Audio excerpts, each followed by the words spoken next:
तस्य ज्ञानञ्जनशलाकया चक्षुरुन्मिलितं येन तस्मै श्रीगुरुवे नमः। श्रीचैतन्यमनोभीष्टं स्थापितं येन भूतले स्वयं रूपः कदा मह्यं ददाति स्वपदान्तिकं।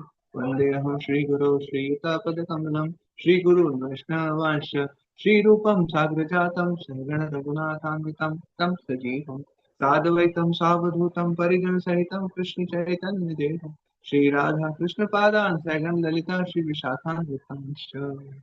हे कृष्ण करुणा सिंधु दीनबंधो जगत्पते गोपेश गोपिका कांत श्री राधा कांत नमोस्तुते तप्त कांचन गौरांगी श्री राधे वृंदावनेश्वरी वृषभानुसुते देवी प्रणमामि हरिप्रिये वाञ्छाकल्पतरुभ्यश्च कृपा सिन्धुभ्य एव च पतितानां पावनेभ्यो वैष्णवेभ्यो नमो नमः। जय श्री कृष्ण चैतन्य प्रभु नित्यानंद श्री अद्वैत गदाधर श्रीवासादि गौर भक्तवृंद। हरे कृष्णा कृष्ण कृष्ण हरे हरे हरे राम राम राम हरे हरे। नमो विष्णुपादाय कृष्ण प्रेष्ठाय भूतले श्रीमते भक्ति वेदांत स्वामिन इति नामिने। नमस्ते सारस्वते देवे गौरवाणी प्रचारिणे निर्विशेष शून्यवादी पाश्चात्य देश तारिणे नमस्ते। मुखं करोति वाचालं पङ्गुं लङ्घयते गिरिं यत्कृपातमहं वन्दे श्रीगुरुदीनकामिनं परमानन्दं माधवं चैतन्येश्वरम्। हरे जस्ट।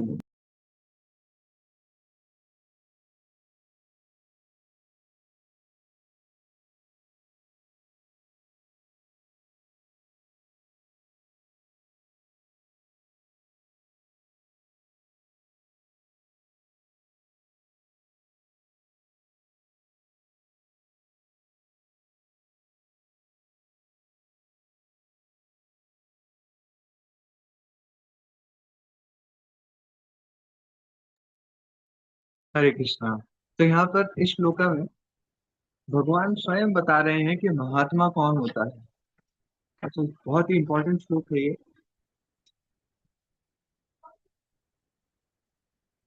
तो कैसे इसे पाठ करने का प्रयास करते हैं। महात्मानस्तु मां पार्थ दैवीं प्रकृतिम् आश्रिताः भजन्ति अनन्यमनसो ज्ञात्वा भूतादिम् अव्ययम्। तो यहाँ पर ठाकुर जी क्या कह रहे हैं। हे पार्थ, हे अर्जुन, मोह मुक्त महात्मा जन दैवी प्रकृति के संरक्षण में रहते हैं। तो महात्मा किसे कहा जाता है? जो मोह मुक्त होता है। मोह मुक्त कैसे? तो पहले थोड़ा सा इसके लिए हम इस चैप्टर की थोड़ा सा बैकग्राउंड में जाते हैं, हिस्ट्री देखते हैं। 9.1 से लेके 9.10 तक भगवान अपनी भगवत्ता के बारे में बताते हैं कि उसका क्या प्रभाव है ना। तो और 11 और 12 श्लोक नंबर में 9.11 एंड 12 उसमें भगवान बताते हैं कि जो मेरी भगवान मुझ भगवान की भगवत्ता को नहीं मानता वो नरक को जाता है, यंत्रणाएं प्राप्त करता है, कुछ कुछ होता है और सब कुछ ये और दुरात्मा कहलाता है ना। उसे क्या कहा जाता है? दुरात्मा। अब देखिए यहाँ पर महात्मा नहा तू, इसको इकट्ठा लिख दिया गया है महात्मान अस्तु फर्स्ट वर्ड में। महात्मनः तू, तू का अर्थ होता है बट। दैट मीन्स पहले कुछ और कॉन्टेक्स्ट चल रहा था, अब कुछ और कॉन्टेक्स्ट चल रहा है ना। तो यहाँ पर बता रहे हैं ठाकुर जी कि महात्मा जो होते हैं ना वो कौन होते हैं? वो मोह मुक्त होते हैं और वो क्या करते हैं? पूर्णतः भक्ति में निमग्न रहते हैं। भक्ति में निमग्न कैसे रहते हैं? और वो भगवान को ये मानते हैं कि वो आदि है। स्टार्टिंग कहाँ से हुई थी? हर एक चीज की भगवान से ही स्टार्टिंग हुई थी। वो हर एक चीज के आदि है। ओके, और साथ में बताते हैं कि वो अविनाशी भी मानते हैं उनको। तो महान महात्मा जिन कौन होते हैं? जो कि भगवान की पूर्णतया भक्ति में निमग्न रहते हैं और भगवान को अविनाशी रूप में जानते हैं। वो मानते हैं कि हाँ भगवान है और आप ही भगवान है ना। तो महात्मा दो वर्ड से मिलकर बना है, महान प्लस आत्मा। तो महात्मा जन कौन होते हैं? जो भगवान को उन्हीं के फॉर्म में मान लेते हैं कि हाँ भगवान है और उनकी भगवत्ता है। वो ही संपूर्ण जगत के स्वामी है, सारे ही उन्हीं के अंश हैं। इस फॉर्म में अगर भगवान को मान लेते हैं तो भगवान क्या कहते हैं? मैं उनको क्या मानता हूँ? महान आत्मा, महात्मा मानता हूँ। और जो लोग नहीं मानते हैं वो तो दुरात्मा है ना। जो एक भगवान ने सिंपल सी चीज बता दी, महात्मा अगर बनना है तो क्या करो, भगवान को जान लो, उनको मान लो। है ना? पहले जानना और मानना, दो चीजें होती हैं। तो पहले तो किसी चीज को हम जानने लगते हैं और फिर उनको एक्सेप्ट भी करने लगते हैं, मानने भी लगते हैं। तो अगर ये करना है, जैसे भगवान की भगवत्ता को जानना है, उनको मानना है कि यही पूर्ण भगवान है, सुप्रीम पर्सनालिटी ऑफ गॉड है ना। और जो नहीं मानता वो तो असुर है, दुरात्मा है ना। और वो लोग क्या कहलाते हैं, तुच्छ होते हैं। और जो लोग महात्मा होते हैं वो भगवान को भगवान फॉर्म में मानते हैं और खुद को नीचा मानते हैं। वो भगवान क्या कहते हैं, वो तो महात्मा है। खुद को स्पेशल मानने लगते हैं अगर कई लोग, और भगवान को जंगल फॉर्म में मानने लगते हैं तो वो तुच्छ हो जाते हैं। और यहाँ पर इससे पिछले श्लोक में ही भगवान कहते हैं कि जो भगवान की भगवत्ता को स्वीकार नहीं करते उनकी प्रवृत्ति कैसी होती है, राक्षसी हो जाती है, आसुरी हो जाती है और मोहिनी हो जाती है। मोहिनी मतलब मोहित हो जाते हैं हम, है ना। और आसुरी प्रवृत्ति का उनको बताया गया है, राक्षसी प्रवृत्ति उनकी हो जाती है। और यहाँ पर महात्मा जनों को कैसी प्रकृति के बारे में बताया गया है, दैवी प्रकृति के संरक्षण में आते हैं, देवताओं का स्वभाव जो कि डिवाइन होता है, उस स्वभाव में आ जाते हैं, जो कि महात्मा जन होते हैं। तो भगवान ने बड़ा ही इंपॉर्टेंट चीजें यहाँ पर बताई हैं। सेकंड लाइन में भगवान बताते हैं, भजंती अनन्य मनसो। अनन्य एक्चुअली दो वर्ड से मिलकर बना है, अन विद हलंत, न छोटा न है ये, प्लस अन्य। अन मतलब नहीं, अन्य नहीं। दैट मीन्स भगवान के अलावा किसी और चीज को नहीं मानना, दैट इज अनन्य भक्ति, है ना। और ये अनन्य भक्ति देखने का हमें अवसर मिलता है गोपियों का। गोपियों की भक्ति जो होती है ना, वो अनन्य है। भगवान को वो श्याम सुंदर रूप में एक्सेप्ट करते हैं। और जब ये श्याम सुंदर गोपियों को छोड़ करके चले जाते हैं, तो गोपियां परेशान होकर विरह में पीछे जाती हैं और आगे जाकर के देखती हैं कि वहां तो चतुर्भुज रूप में विष्णु खड़े हुए हैं, है ना। और वो स्वीकार ही नहीं करती उनको। उनसे ही पूछती है कि आपने क्या कृष्ण को देखा, श्याम सुंदर को देखा क्या आपने। दिस इज अनन्य, कि भगवान की एक फॉर्म को उन्होंने मान लिया था, उसके अलावा वो किसी और फॉर्म को स्वीकार नहीं कर रहे हैं, है ना। दिस इज अनन्य भक्ति, है ना। That means वो अन्य किसी को भी स्वीकार नहीं करते हैं। This is one level of भक्ति। और हम केवल इतना मान लें कि कृष्ण ही परम भगवान है और कोई नहीं है, तो वो भी एक्चुअली भगवान कहते हैं महात्मा के स्टेज है ना। अविनाशी भगवान के रूप में जानते हैं। तो यहाँ पर एक्चुअली आप देखेंगे तो बहुत इंपॉर्टेंट वर्ड्स आ रहे हैं। भजंती अनन्य मनसो, भजन करते हैं कैसे, मन में यही धारण करके कि अनन्य कोई और नहीं है, मेरे इष्ट देव यही है और कोई नहीं है। ज्ञातवा यानी कि जान लेना, मान लेना। और भूतादिम अव्ययम, भूतादिम अव्ययम मतलब समस्त जीव। एक वर्ड इसमें लास्ट में आ रहा है, दैट इज अव्ययम। तो व्यय करना होता है खर्च करना, उसके सामने अ लगा दिया, तो अ का मतलब जो कि खर्च ना हो, है ना। कई बार ऐसे जो मायावादी हैं वो क्या कहते हैं कि भगवान का फॉर्म है, ठीक है, भगवान ने ही सब चीजों का एक्सपेंशन किया है। अब एक्सपेंशन करने के बाद भगवान खुद तो खत्म हो गए। दैट मीन्स, एक एग्जाम्पल से समझे, मान लिया 100 रुपए किसी के पास है और आप कुछ खरीदने के लिए गए, चार चीजें, और 100 रुपए पूरे खर्च हो गए। आपके पास क्या बचा, कुछ भी नहीं बचा, वो व्यय हो गया, है ना। व्यय होते ही वो एकदम खत्म, क्षय हो गया उसका, उसका खर्चा हो गया। पर भगवान कैसे हैं, अव्ययम।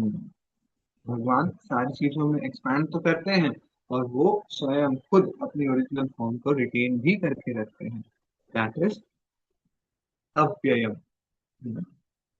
इस चीज को मान लेना चाहिए। कितनी अच्छी बात है नहीं, कि हमारे पास ऐसी ऐसा बैंक बैलेंस हो, ऐसा बैंक अकाउंट हो कि हम उसमें से पैसे बांटते जा रहे हैं, चीजों को खरीदते जा रहे हैं और उसका balance as it is maintained है। तो दिस इज अव्ययम। तो ये भगवान ही ऐसा हो सकते हैं जो कि अव्ययम है। हमारे भौतिक जगत में ऐसी कोई चीज हमें नहीं मिलेगी कि वो अव्ययम रहे। हम कुछ भी चीज करेंगे तो वो चेंज हो जाएगी, वो उसमें कुछ ना कुछ खत्म होने लगता है, वो खर्च होने लगता है। और ठाकुर जी कैसे हैं हमारे, अव्ययम, अविनाशी हैं। वो कभी खर्च या कभी चेंज नहीं होते हैं। तो अब इसे हम ठीक करने का प्रयास करते हैं। सुप्रिया माता जी, आप रीड कर लीजिए first paragraph, then Pradeep Prabhu ji can read the second one. Hare Krishna Prabhu ji. Hare Krishna. हे पार्थ, मोह मुक्त महात्मा जन देवी प्रकृति के संरक्षण में रहते हैं। वे पूर्णतः भक्ति में निमग्न रहते हैं क्योंकि वे मुझे आदि तथा अविनाशी भगवान के रूप में जानते हैं। इस श्लोक में महात्मा का वर्णन हुआ है। महात्मा का सबसे पहला लक्षण यह है कि वो देवी प्रकृति में स्थित रहता है।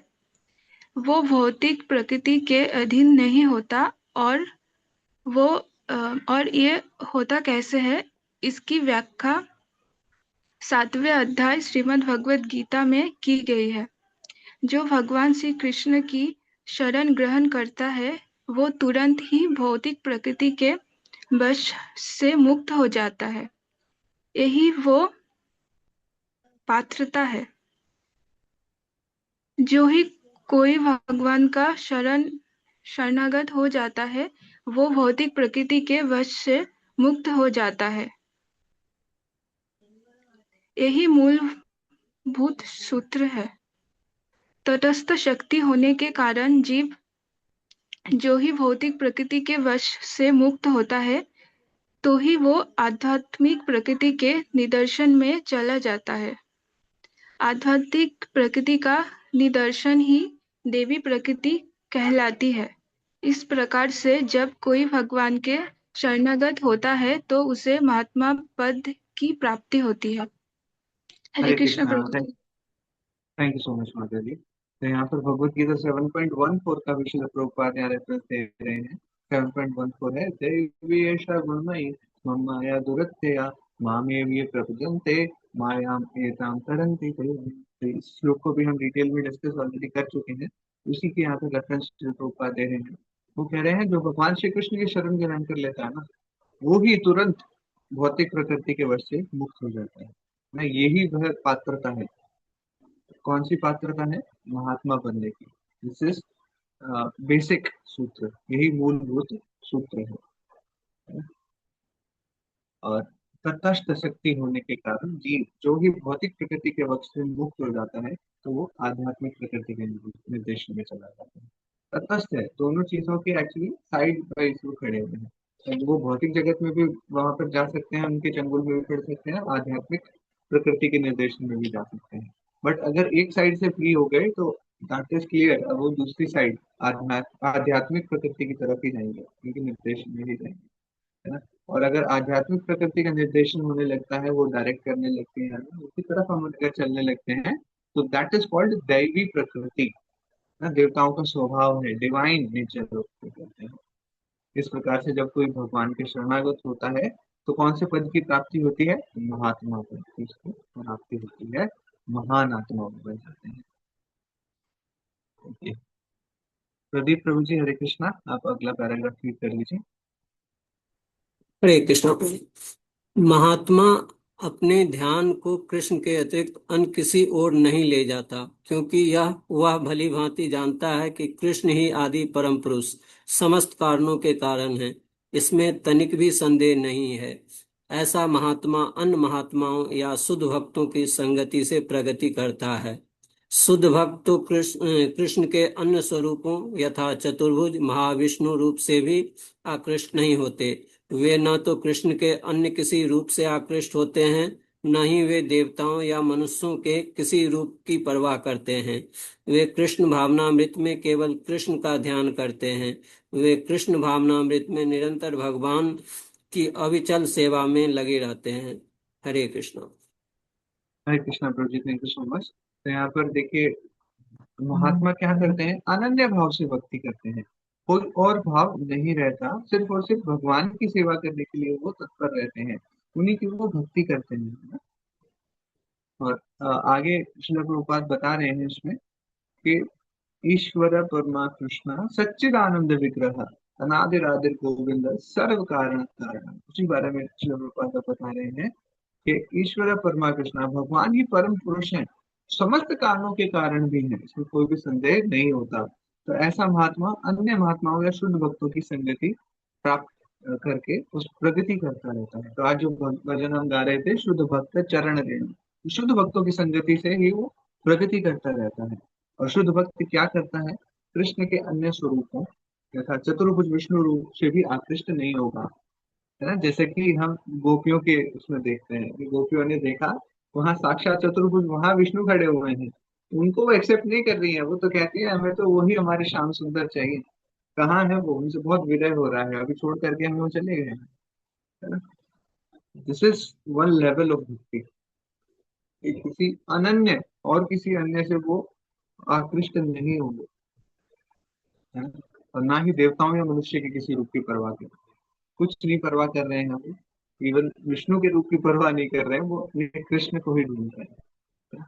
वे कृष्ण भावनामृत में केवल कृष्ण का ध्यान करते हैं और निरंतर भगवान की अविचल सेवा में लगे रहते हैं। तो आज हमने जाना अनन्य भक्ति क्या होती है, और जो भी भक्त अनन्य भक्ति कर रहे होते हैं उन्हें बोला जाता है महात्मा, है ना। और उनमें देवताओं का स्वभाव आने लगता है, दैवी प्रकृति उनमें झलकने लगती है। हरे कृष्ण। जगत गुरु श्रील प्रभुपाद की जय। आज हम इतना ही रखते हैं।